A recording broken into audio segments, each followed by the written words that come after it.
Hello viewers. आज मैं आपको हैलोवीन की इंटरेस्टिंग हिस्ट्री बताने के लिए जा रही हूँ कि कैसे ये हैलोवीन का मजहबी त्यौहार ट्रिक और ट्रीट में कन्वर्ट हो गया।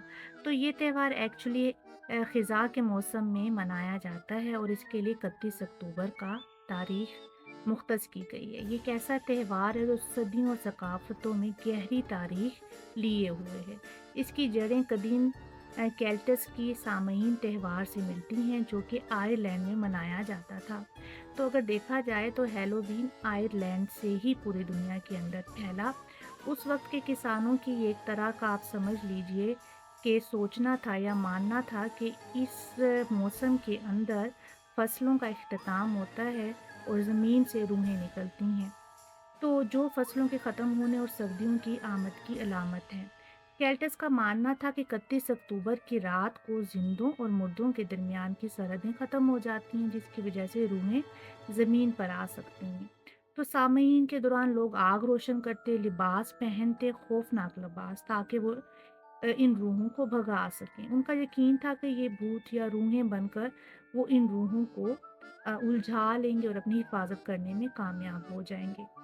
ईसाइयत के फैलाव के साथ-साथ बहुत सी देसी रवायात को भी मज़हबी रसूमात में शामिल कर दिया गया, जिसमें से एक ट्रिक और ट्रीट हैलोवीन भी शामिल। 8वीं सदी में पोप ग्रेगरी सोम ने 1 नवंबर को तमाम वलियों के दिन के तौर पर इस दिन को मंसूब कर दिया और ये हैलोवीन कहलाया जाने लगा।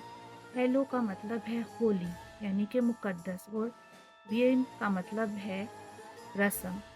तो ये वो मुकद्दस दिन के तौर पर ये मनाया जाने लगा और इस शाम को आल हेलोज़ ईव कहा जाने लगा, जो बाद में हैलोवीन में कन्वर्ट हो गया। सामयीन जो कि मनाया जाता था फंक्शन या आप समझ लें फेस्टिवल आयरलैंड के अंदर, वो पूरी दुनिया के अंदर फैलता चला गया। 19वीं सदी में हैलोवीन अमेरिका में एक कम्युनिटी मरकज़ी त्यौहार के तौर पर मनाया गया। ख़ास तौर पर आयरिश महाजरीन की आमद के बाद तो इन्होंने हैलोवीन के रस्म व रवाज जैसे ट्रिक और ट्रीट का तरीका भी वो अपने साथ लेकर आए थे, इसको उसमें शामिल कर दिया। तो ट्रिक और ट्रीट में बच्चे क्या करते थे कि मुख्तलिफ तरह के हॉरिबल ड्रेसेस पहन कर दरवाजे पर जाते, गाने गाते, नज़में पेश करते और इनाम के तौर पर मुख्तलिफ तरह की टॉफ़ियाँ लेकर जाते।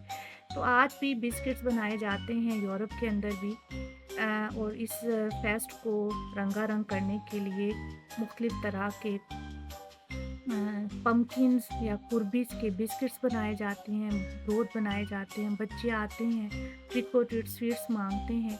तो एक तरह की यहाँ पर आप समझ लें छुट्टी होती है, लोग पम्पकिन्स को अपनी फूड में उस दिन बड़े शौक से खाते हैं और ये एक तरह का ख़िज़ा का त्यौहार है और इस त्यौहार में बच्चे जो हैं बहुत शौक से हिस्सा लेते हैं, क्योंकि आपको तो पता है बच्चों को स्वीट्स वैसे ही बड़ी पसंद होती हैं।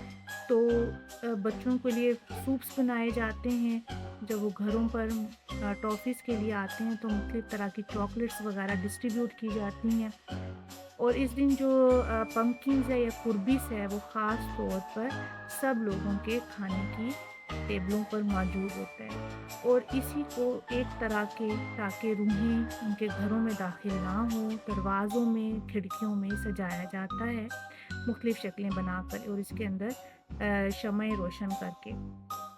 तो यहाँ पर आजकल बहुत ज़्यादा कुर्बिस जगह-जगह फैले हुए हैं, लोग खरीदते हैं, खाते हैं, खिलाते हैं और तोहफ़तन भी एक-दूसरे को देते हैं। तो हैलोवीन आप समझ लें कि एक मुक़द्दस दिन है ईसाइयों के लिए, जिसको वो अपने मज़हबी तौर पर भी मनाते हैं और अपने मौसमी त्यौहार के तौर पर भी मनाते हैं। तो होपफुली आपको थोड़ी-सी इन्फॉर्मेशन जो है हैलोवीन के मुतालिक पसंद आई होगी। देखते रहिए और एन्जॉय कीजिए।